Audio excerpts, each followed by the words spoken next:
always wanted to have a record store. It was just a dream trying to figure it out, but I had a million jobs before that. And then one day my friend and I were sitting around saying, whatever happened to that record store we were going to open? And we just said, all right, we're going to go to every garage sale we could find. We're going to empty our personal collections. 35 years later, we're still here. I just buy off the street and I sell reasonable. I charge reasonable. I pay reasonable. And it just seems to work. And at this point, we're practically one of the few left in the world. I've been coming to Mr. Cheapo's probably 30 years. This is one of the few places that had stuff when I was really young that you could get out of the country that wasn't readily available because there was no internet at that point. So you could get really different things here that you couldn't get at like a Tower Records or, now Target or whatever.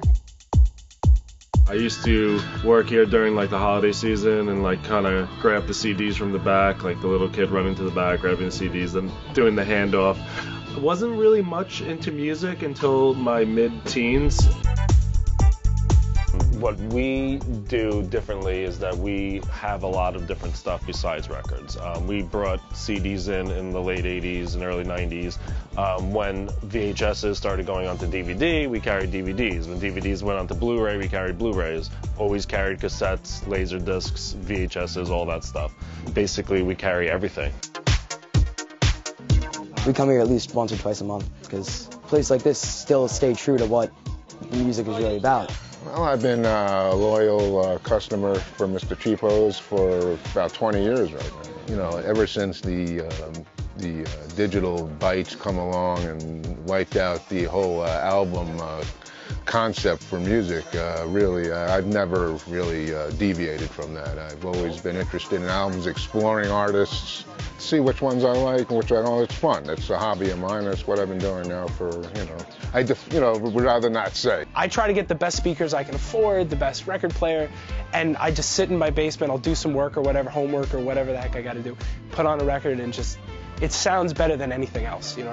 There's nothing to compare it to. I think when you pop a record on, it definitely has more of a warmer sound, and it just makes you enjoy the record more. You kind of have that little break in the middle, a little intermission, you flip the record, and it's fun. I bought over 1,000 CDs today. I think every small business is important. They're part of the fabric of what we are, small towns, small business, not so much the big guy, and you feed that. You feed your community, and the community then gets to benefit. What we're still doing is selling real items people like to handle and touch and look and explore. I know guys with gray hair and kids that are in their 20s that said, I came here on my bike.